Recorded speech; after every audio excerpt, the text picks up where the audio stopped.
Usted se encuentre hoy esta maravillosa palabra que cambió mi vida y que está cambiando la vida de millares y millares de personas, porque una de las características que tiene esta palabra, que ella es viva, que ella es eficaz, que ella es poderosa, ella tiene la capacidad para transformar tu vida, ella tiene la capacidad para ser una nueva criatura.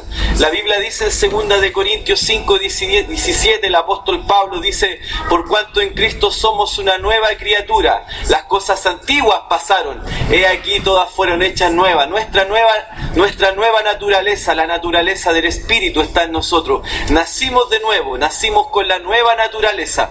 Hoy tenemos una nueva vida poderosa, una vida en Cristo. Cristo en nosotros, poder y gloria. Hoy podemos tener una buena vida, hermanos. Hoy podemos tener una vida victoriosa porque no estamos solos.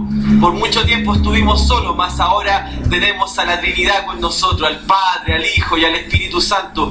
Ellos son por nosotros, más las 2/3 partes de los ángeles que también están con nosotros, porque no todos se rebelaron, solamente 1/3. Así que los 2/3 partes de los ángeles están a favor nuestro.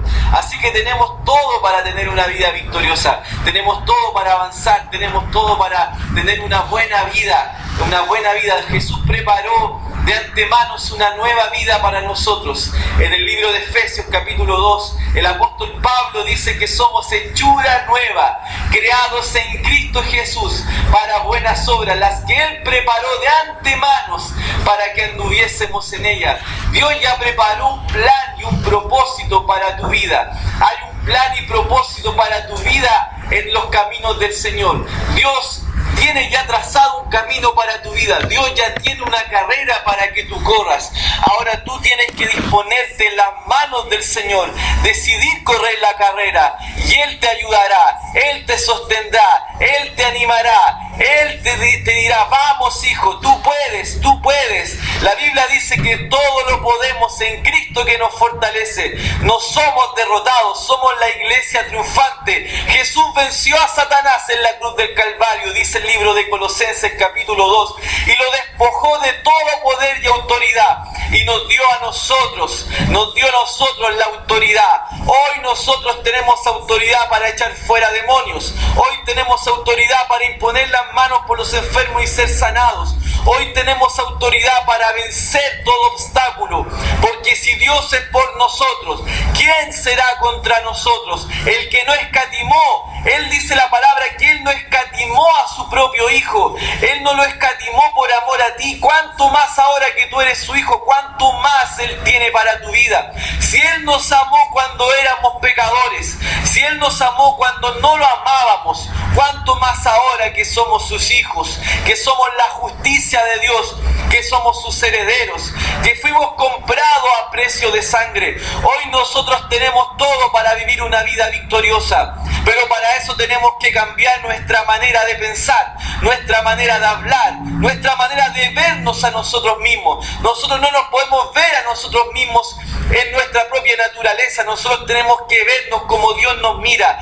Él ve a Cristo en nosotros, Él ve a Jesús en nosotros, porque el propio Espíritu Santo que levantó a Jesús de entre los muertos al tercer día, ese poderoso Espíritu hoy está habitando dentro de ti, hoy está habitando dentro de nosotros. Por eso el apóstol Juan, en 1 de Juan capítulo 4 versículo 4, la Biblia dice: porque mayor el que está en nosotros que el que está en el mundo. En el mundo, ¿quién está? Está Satanás, están los demonios, pero mayor es el Espíritu que está en nosotros. Mayor, porque el Espíritu de Dios, el Espíritu Santo, el que levantó a Jesús de entre los muertos, el que entró en el vientre de María y creó a Jesús en su vientre, el Espíritu Santo que estaba en la faz de la tierra cuando Dios creó todas las cosas, el Espíritu Santo que estaba en el día de Pentecostés, ese Espíritu Santo poderoso está habitando dentro de ti. ¡Aleluya! Tú no estás solito, hermano. El Espíritu Santo habita dentro de ti. Por eso Pablo es claro, enfático en 1 de Corintios capítulo 3, en 1 de Corintios capítulo 6, en 2 de Corintios capítulo 6. Dice la palabra: ¿acaso no sabéis que sois templo del Espíritu Santo y que el Espíritu Santo habita dentro de ti? Hermanos, tú tienes la capacidad, la habilidad del Señor, porque el Señor habita en ti. era necesario que Él se fuera, porque enviaría a otro igual a Él. Esa palabra otro es una persona con la misma semejanza, con las mismas cualidades. Y Dios envió a otro, al Espíritu Santo. Jesús fue claro y dijo: enviaré al Espíritu Santo para que esté en vosotros. En vosotros, hermanos. Los apóstoles, en el tiempo de los apóstoles, el Espíritu Santo estaba con ellos, porque Jesús estaba con ellos. Y Jesús tenía el Espíritu Santo sin medida. Él tenía el Espíritu Santo sin medida. Él operó los 5 dones ministeriales. Él fue apóstol, Él fue profeta, Él fue maestro, Él fue pastor, Él fue evangelista. Jesús tenía el Espíritu sin medida. Los 9 dones espirituales, los dones de revelación, los dones de poder, los dones de lengua, todos los dones de profecía, todos estaban operando en Jesucristo. Estaban todos los dones operando y todos los ministerios estaban sobre Jesucristo, porque Él tenía el Espíritu sin medida. Y el Espíritu Santo estaba dentro de Jesús y sobre Jesús, porque Jesús tenía el Espíritu Santo dentro y sobre Él para manifestar, para ser testigo de la gloria, del poder de Dios. Jesús testificó, dio muestras del poder de Dios, dio muestras del amor de Dios. Dios se reveló por medio de Jesucristo. La Biblia dice en San Juan capítulo 6, verso 38, que Jesús no vino a hacer su voluntad, sino que vino a hacer la voluntad del que lo envió.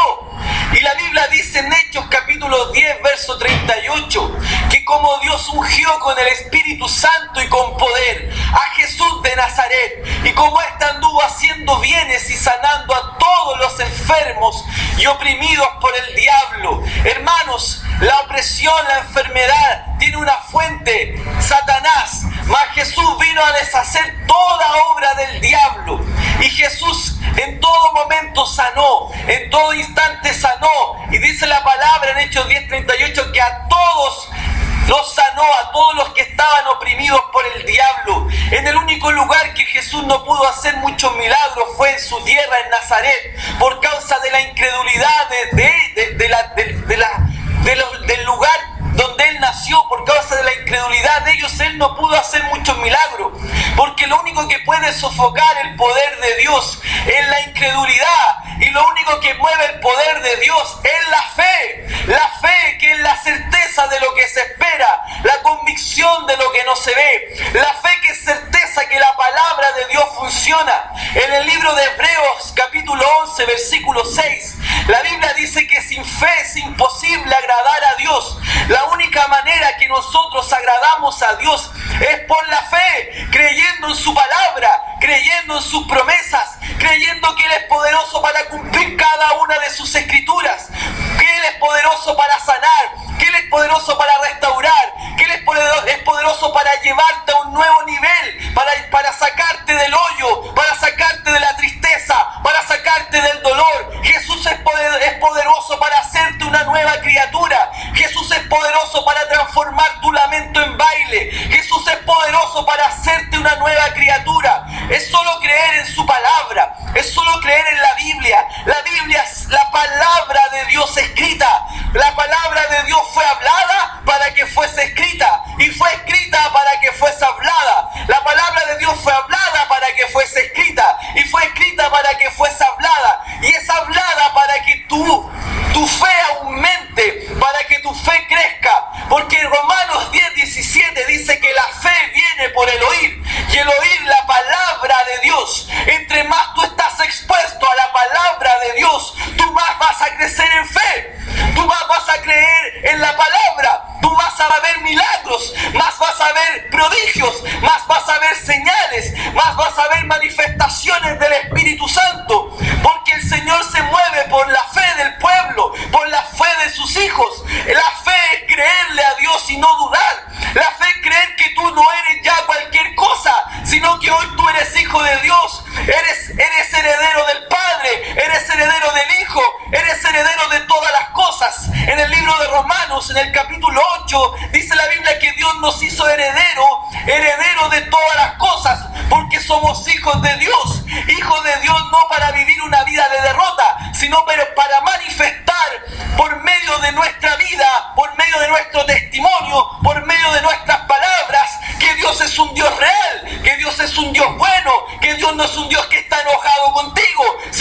es un Dios que quiere sanarte, que quiere salvarte, que quiere darte una vida en abundancia. Por eso la Biblia dice en San Juan capítulo 10, versículo 10, que Satanás vino a robar, a matar y a destruir. Mas Jesús dijo, mas yo he venido, aleluya, mas yo he venido para que tengan vida y para que tengan una vida en abundancia. Abundancia de paz, abundancia de alegría, abundancia en todas las áreas de tu vida. Eso es lo que Dios tiene para ti. Lo único que Dios necesita de ti es que tú le creas a su palabra, que tú creas que Él te ama, que tú creas que Él tiene lo mejor para ti, que tú creas que tú eres hijo de Dios, que tú creas que nada es imposible para ti. Marcos 9:23 dice que al que cree en Dios todo es posible. Marcos 9:23 dice al que cree en Dios todo le es posible.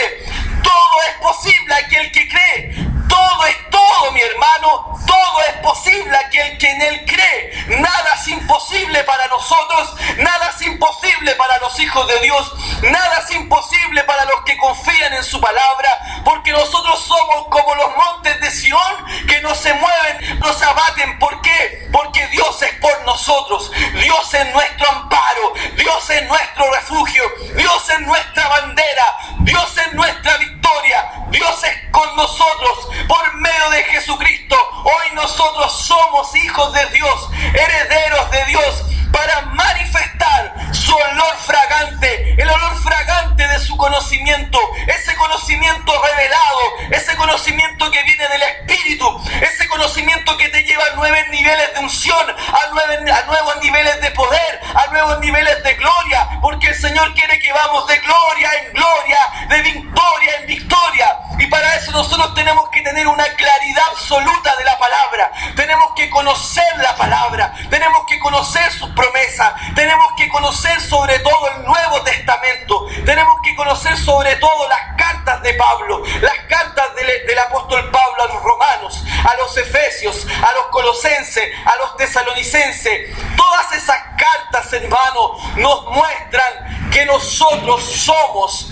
lo que somos en Cristo, lo que tenemos en Cristo y lo que podemos hacer en Cristo, porque en Cristo Jesús somos más que vencedores. No es que seremos, ya somos más que vencedores. No es que seremos, ya somos más que vencedores, independiente de las circunstancias que se levanten, independiente de los problemas que se levanten, independiente de las oposiciones que se levanten contra nosotros. Nosotros en todas estas cosas, dijo Pablo, somos más que vencedores por aquel que nos amó y entregó su vida por nosotros. Hoy nosotros podemos ser manifestadores de la gracia, del poder de Dios, manifestando en todo tiempo que Dios es un Dios bueno, que Dios es un Dios que te ama, que Dios es un Dios que quiere verte bien, que Dios es un Dios que te protege, que Dios quiere revelarse a la gente por medio de nosotros. Dios se quiere revelar a la gente que no conoce a Dios por medio de nosotros.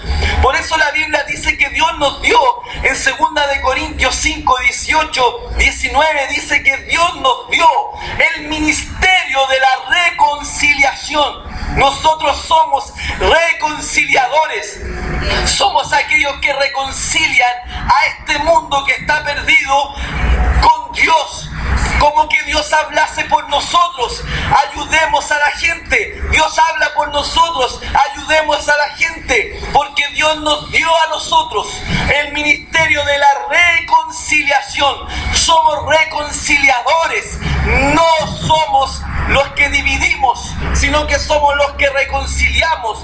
Somos los que restauramos. Y por medio de nosotros, la iglesia del Señor Jesucristo, que somos todos los nacidos de nuevo, por medio de nosotros Dios manifiesta en todo tiempo su amor por la humanidad, porque de tal manera Dios amó al mundo.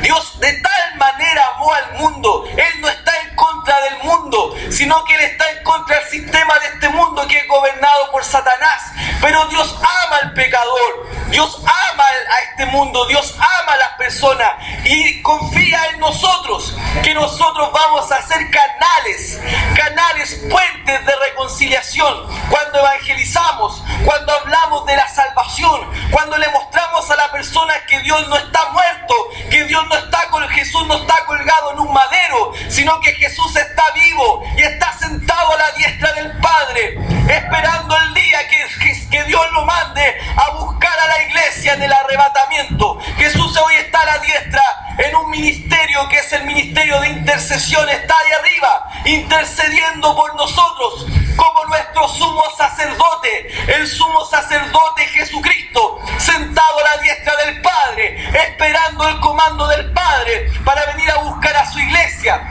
Pero aún todavía no ha llegado. ¿Por qué no ha llegado aún? Porque todavía hay gente que necesita salvarse, aún hay gente que necesita entrar al redil, hay todavía mucha gente que está sin salvación, hay mucha gente que aún no conoce a Jesús. Por eso Dios ha alargado los tiempos, para que el mayor número de personas sea salva, porque Dios no quiere que la gente perezca, porque Dios las ama. Dios quiere que todos vengan al arrepentimiento, Dios quiere que todos vengan a salvación. Por eso Dios ha alargado los tiempos, por eso Dios está levantando una iglesia poderosa, una iglesia que conoce a su Dios, que conoce de sus dones, que conoce de su palabra, que conoce de lo que es en Cristo, que conoce la autoridad que tiene en Cristo Jesús, que conoce el poder que está en Él por medio del Espíritu Santo, que conoce sus atributos, que conoce la posición que tiene a la diestra del Padre, porque la Biblia dice en Efesios capítulo 2 que Dios también nos sentó juntamente con Cristo en los lugares celestiales a la diestra del Padre. Nosotros hoy estamos aquí en la tierra, pero nuestra posición es a la diestra del Padre, al lado de Jesucristo, porque dice la Biblia que así mismo nos resucitó y nos sentó juntamente con Él en las alturas, sentándonos juntamente con Él a la diestra, porque nosotros somos la iglesia, el cuerpo de Cristo aquí en la tierra.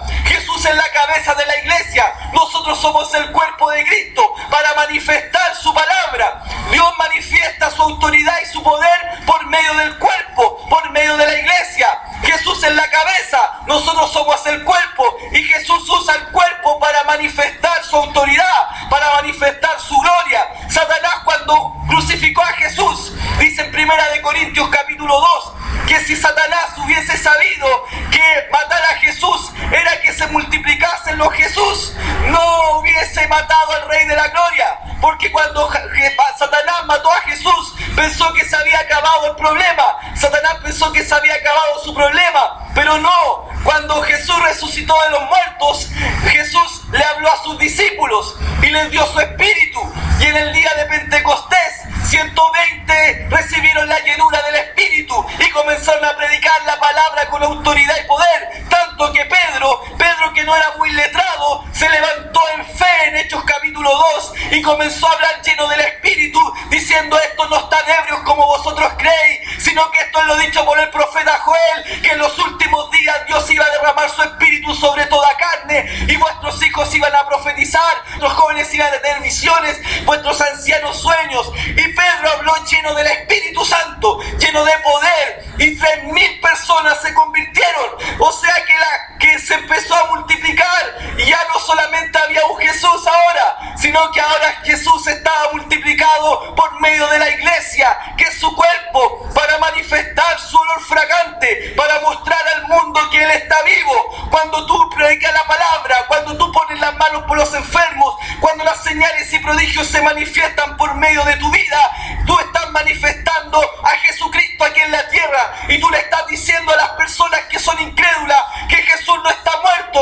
que Dios está vivo, y que Dios aún sana, que aún Dios restaura, que aún Dios hace milagros, y Dios usa tus manos, usa tu boca para mostrar a este mundo incrédulo que Dios es un Dios poderoso. Y gloria a Dios que por medio de esas señales y prodigios muchos vienen al arrepentimiento, muchos vienen al Señor, y Dios en este tiempo te quiere usar más y más. Para eso tú tienes que consagrarte más y más, tienes que orar más y más, leer la palabra más y más, orar en lengua más y más, orar en el Espíritu más y más, cantar en otras lenguas más y más, cantar alabanzas más y más, congregarte más y más, estudiar más y más la palabra, vivir una vida de santidad más y más. Si tú estás viviendo una vida así y estás aumentando y no estás disminuyendo tu intensidad, si sino que al contrario, tu intensidad está aumentando. Hermano, tú estás listo, estás Dios preparándote para manifestar por medio de tus manos, por medio de tu boca, que Él es poderoso, que Él es grandioso, que Él tiene grandes cosas para tu vida, que Él tiene grandes cosas para aquellos que creen.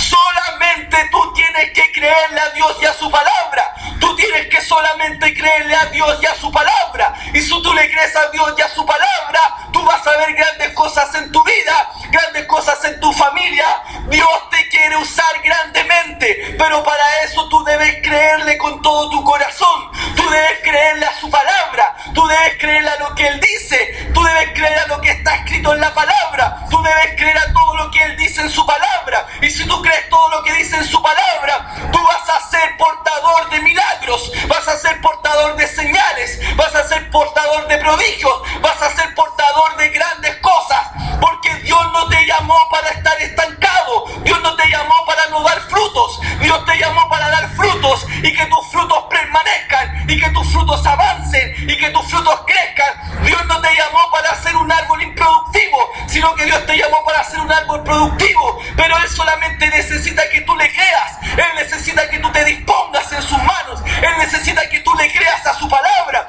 Él necesita que tú creas a lo que Él dice. Si la Biblia dice en Marcos 11:23 que si de cierto le dijeras a ese monte, quítate y échate del mar, y no dudares en tu corazón, sino que creyeres que será hecho lo que digas, lo que dices te será hecho. Si Dios dice que lo que digas, lo que dices te será hecho, tú debes creer que tus palabras tienen poder, que tus palabras tienen poder para la vida y para la muerte, que tus palabras tienen poder. Si tú dices algo, eso se cumplirá, porque Dios te ha dado la capacidad para que todo lo que tú digas y lo que dices sea hecho. Por eso tú tienes que ver lo que hablas, escuchar lo que hablas, escuchar lo que está saliendo de tu boca, porque de tu boca hay poder para la vida y para la muerte, hay poder para restaurar o para destruir, hay poder para bendecir y maldecir, hay poder en tu boca. Pero si tú alineas tu boca a la palabra de Dios, siempre de tu boca saldrá bendición, porque Jesús dijo: bendice a los que te maldicen, ora por los que te calumnian. Jesús está queriendo que tú abras tu boca, no para maldecir, no para hablar mal de las personas, porque Jesús fue enfático, aún ni en la cruz del Calvario, cuando se burlaban de Él, aun cuando se burlaban de Él y lo escupían, Él no abrió su boca contra ellos, sino que dijo: Padre, perdónalos, porque no saben lo que hacen. Y el apóstol Pablo en Efesios capítulo 5 versículo 1 dice: sed pues imitadores de Dios como hijos amados. Entonces, si Jesús en medio de toda esa tribulación, de todo ese problema que estaba viviendo, en todo ese sufrimiento, Él no fue capaz de abrir su boca en contra de ellos, ese es un gran ejemplo para nosotros, hermano. Es un gran ejemplo para que nosotros cuidemos nuestra boca y hablemos bien, bendigamos y no maldigamos, declaremos vida y no muerte, declaremos sanidad y no enfermedad, no declaremos maldiciones por las personas, sino que bendiciones, porque Jesús dijo: en esto conoceréis que son mis discípulos. San Juan 13:33, en que os améis los unos a los otros. Y dice que el amor no toma en cuenta el error del otro, no toma en cuenta su pecado, sino que lo perdona. Porque el que mucho ama, mucho perdona, y el que poco ama, poco perdona. Si tú no perdonas es porque realmente poco amas, pero si tú perdonas es porque realmente amas, porque Dios nos amó tanto que Él perdonó todos nuestros pecados. Él clavó todos nuestros pecados en la cruz y nos dio la salvación. Entonces nosotros tenemos que ser imitadores de nuestro Padre, aun cuando a Jesús le hacían mal, aun cuando a Jesús le hacían cosas erradas, Él no abrió la boca, y Él, siendo nuestro ejemplo, como nuestro hermano mayor, Él no abrió su boca para ir en contra de las personas, y no pidió al Padre que descendiera fuego del cielo y lo destruyera, y no pidió una legión de ángeles para salvarlo, sino que Él se presentó como sacrificio vivo, santo y agradable para salvarnos a nosotros. Y Él nos enseñó: bendice y no maldice. Jesús en Mateo capítulo 5 dice: nuevo mandamiento os doy, dice, escuchaste que la ley decía ojo por ojo, diente diente por diente, más yo digo nuevo mandamiento. Al que te maldice, bendícelo, y al que te calumnia, ora por él. Nosotros no estamos bajo la ley mosaica, no estamos bajo la ley mosaica, estamos bajo una ley mayor, que es la ley del amor.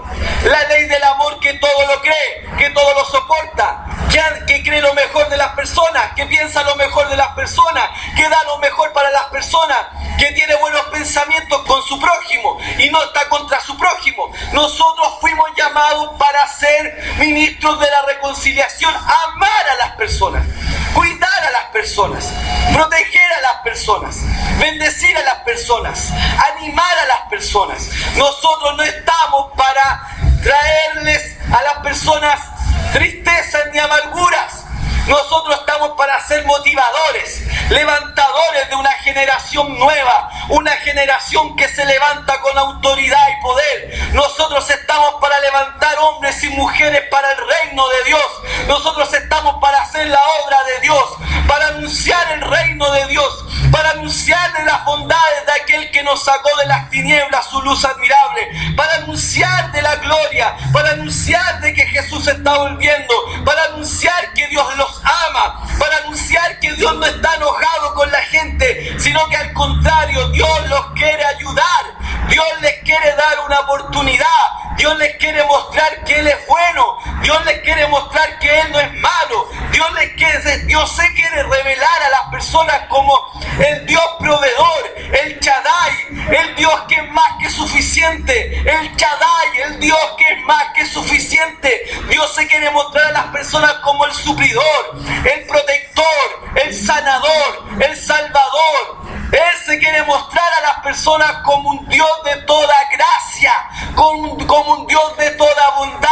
Nosotros tenemos que mostrar al verdadero Dios, el verdadero Dios, el verdadero Dios que ama con locura, el verdadero Dios que ama con locura, el verdadero Dios que ama con locura, el verdadero Dios que tiene grande misericordia, que es tardo para la ira, que Dios no tiene el pábilo corto que se enoja por cualquier cosa, Dios no tiene el pábilo corto que se enoja por cualquier cosa, Dios no es chispita que a cada rato se enoja, Él es largo en misericordia, Él es tardo para la ira, Él está siempre listo para ayudarte, Él está siempre listo para levantarte. En el Antiguo Testamento dice 7 veces caerá el justo, más 7 veces lo levantaré, pero en el nuevo pacto, en la nueva alianza, el Señor siempre nos levantará, el Señor nunca desiste de nosotros, nosotros somos los únicos que podemos desistir, mas Dios nunca nos desechará, Él siempre estará diciéndonos vamos hijo,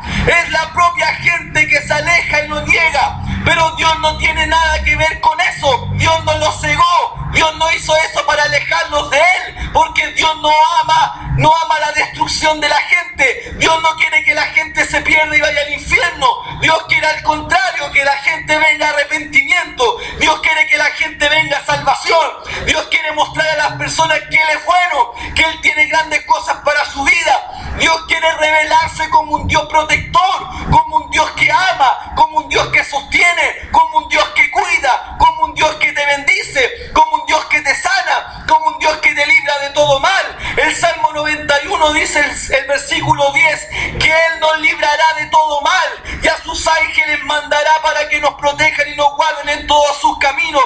Dice porque nos acercamos a Él con amor, Él nos librará y nos dará largos días de vida y Él aumentará todo amor por nosotros, hermano. Él aumentará tus años de vida, Él aumentará tu alegría, Él aumentará el poder, Él aumentará tu unción, Él aumentará todo lo que Él te ha dado, porque Dios es un Dios de más, es un Dios que quiere revelarse a las personas como un Dios todo suficiente. Él quiere mostrarse como el Dios bueno, el Dios bueno, el Dios bueno, el Dios bueno que envió a lo más precioso de su reino, a el que no escatimó a lo más precioso de su reino, el que no escatimó a lo más precioso de su reino. Él quiere mostrarse como el Dios que está amándote profundamente. Dios te ama con locura, hermano. Dios te ama con locura. Dios te ama con fuerza. Dios te ama con pasión. Dios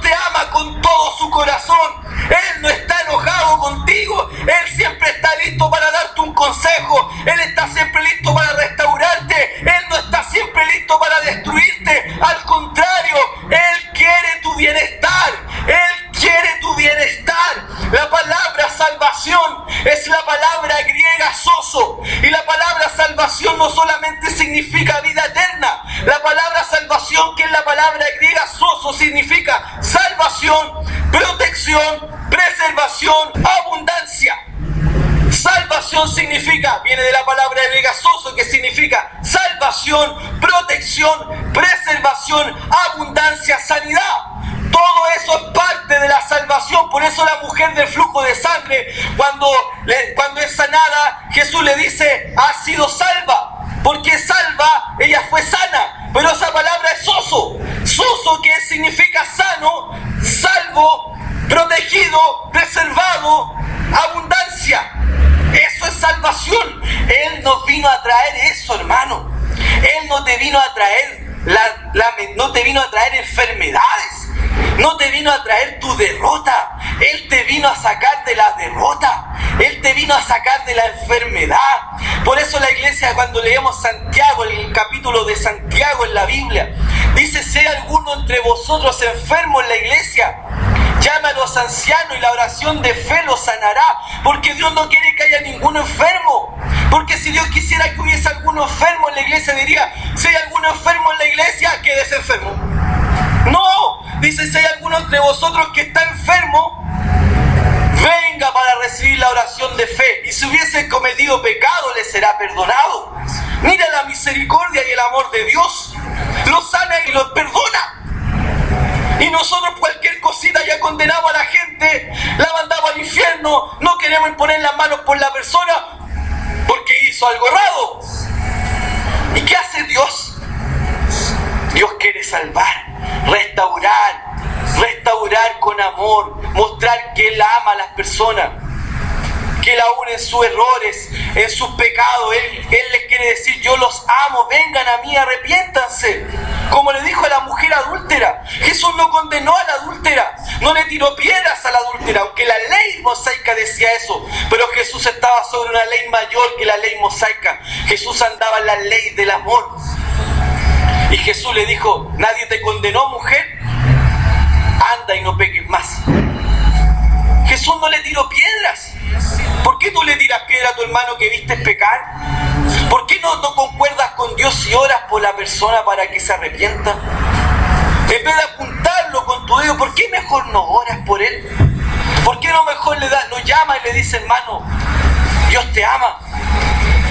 ¿O acaso el padre, cuando el hijo pródigo se gastó la plata en prostitución, se gastó todo, el padre lo dejó de amar? Sino que él estaba listo para recibirlo cuando él quisiera volver a sus brazos, porque él amaba a su hijo perdido. ¿Tú crees que Dios no ama a tu hermano perdido? ¿Tú crees que Dios está enojado con el hermano perdido? No, hermano, Dios tiene compasión, misericordia. Dios no quiere que esa persona sea engañada y se endurezca por causa del pecado. Nosotros tenemos que ser colaboradores de Dios y creer juntamente con Dios. Y orar por el que está perdiéndose, orar por el hermano que está descarriado, y no apuntarlo y no sacarle la mirada y no dejar de saludarlo cuando te lo encuentras en el centro, cuando te lo encuentras en la calle. Ay, el hermano no va más a la iglesia, yo no lo miro más, no lo saludo más. Al contrario, hermano, tú vas y lo miras y le das un abrazo y le dices: te he extrañado, hermano, no te he visto en la iglesia, Dios te ama. Y en vez de hacer eso, no lo miro más, no lo voy a saludar más, porque nunca más lo vi en la iglesia. Ay, debe estar pecando, ay, debe estar haciendo cosas raras. Ahí salió el juez. Hermano, Dios no te llamó a ser juez, Dios te llamó a ser hijo. Hijo, ayúdalo, bendícelo, alcánzalo. Dice que el que alcanza al que está perdido es sabio. Sé sabio y no seas necio. El necio apunta al hermano, el necio habla mal del hermano que está en pecado. Eso hace el necio, más el sabio lo gana. El sabio lo gana. Yo prefiero ser sabio que necio.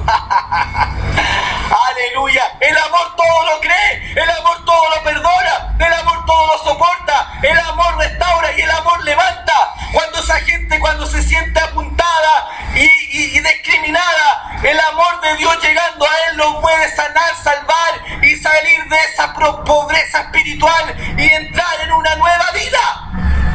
Aleluya. Aleluya. Voló la hora, hermano. Aleluya, Dios es bueno, hermano. Para de pensar como el mundo piensa. Para de pensar como el mundo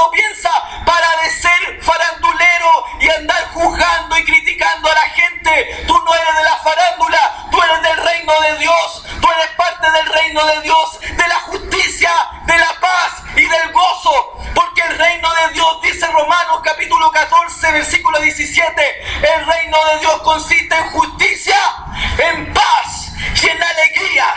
Aleluya. Tú tienes que ser manifestador de la justicia, de la paz y de la alegría. Tú eres manifestador de la reconciliación. Tú eres manifestador del amor de Dios. Tú eres manifestador del poder de Dios. Aleluya, hermanos. Y si tú vives así, tú vas a traer multitudes a tu vida. Dios se va a encargar de traer multitudes a tu vida. Dios se va a encargar de traer multitudes a tu vida. Sé manifestador de la gloria, sé manifestador del poder, y Dios va a traer millares y millares de personas a ti, porque tú vas a ser llamado Padre de multitudes, reconciliador, restaurador de personas, y Dios se va a encargar de traer millares de personas a tu redil. Sé reconciliador, sé manifestador del amor, ora por el que te maldice, bendice al que te calumnia. Eso es andar en los principios del reino. Aleluya.